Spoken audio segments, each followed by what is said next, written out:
हर हर महादेव। ऐसे ऐसे योग भी होते हैं, पुत्र या पुत्री का जन्म हो तो शांति का विधान है। आश्चर्य आपको होगा ये जानकर कि शास्त्रों में क्या लिखा गया है। मुहूर्त चिंतामणि से मैं प्रमाण प्रस्तुत करता हूँ, आप ध्यान से श्रवण करें। गंडान्ते इंद्र भशूल पात परिघ व्याघात गंडाव में संक्रांति व्यतिपात वै धृतिशिनी वाली कुहू दर्शके वज्रे कृष्ण चतुर्दशीषु यम घंटे दग्ध योगे मृतौ विष्टौ सोदर भेज निर्निपृतिभे शस्ता शुभा शांतितः।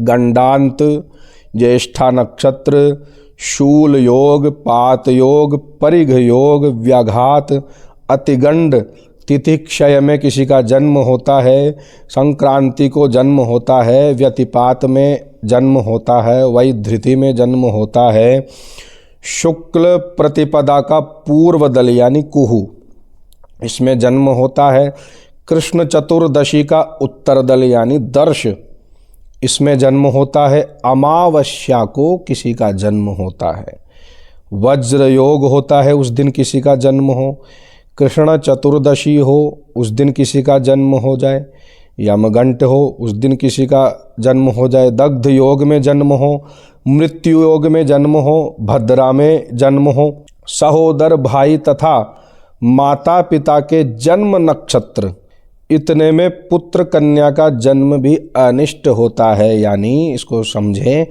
कोई खास भाई है उसके जन्म नक्षत्र में पुनः यदि किसी का जन्म नक्षत्र में जन्म होता है तो दोष है।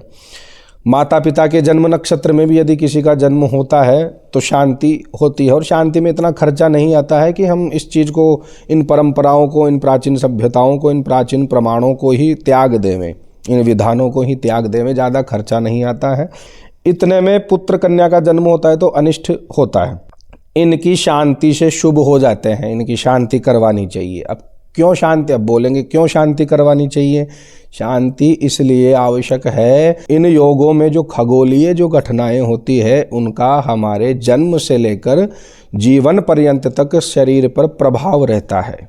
शांति में कुछ विशेष आहुतियाँ, विशेष मंत्र ऐसे होते हैं जिनसे शरीर पर प्रभाव पड़ता है, उनसे जो ऊर्जा निकलती है, उस शांति में ब्राह्मण जो पाठ करते हैं, जप करते हैं, उनसे जो ऊर्जा निकलती है तो उन ऊर्जाओं से शरीर पर पड़ रहे कुप्रभाव वो शांत हो जाते हैं। इसलिए शांति अति आवश्यक होती है। उपलक्षण से ग्रहण जन्म, 3 पुत्रों के पीछे कन्या, 3 पुत्र हो जाएं किसी के, बाद में चौथी जो संतान हो वो कन्या के रूप में आवे तो भी शांति का विधान है।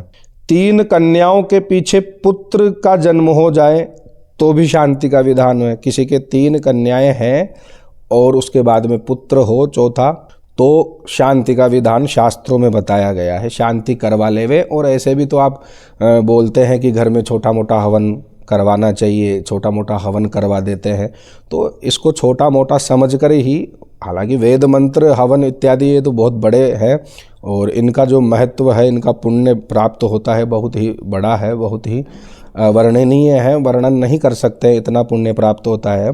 किंतु आप ऐसा समझकर ही छोटा सा हवन करवा सकते हैं ब्राह्मण से, जो ब्राह्मण विधान से करवा कर आपके घर में जाएंगे। तो ये जो मैंने आपको बताए हैं कर्म, ये जो योग बताए हैं, इनमें जिसका भी जन्म होता है इस प्रकार से होता है, उनके लिए शांति अवश्य करवानी चाहिए। यही शास्त्रों का विधान है, बाकी आपकी इच्छा है। हर हर महादेव।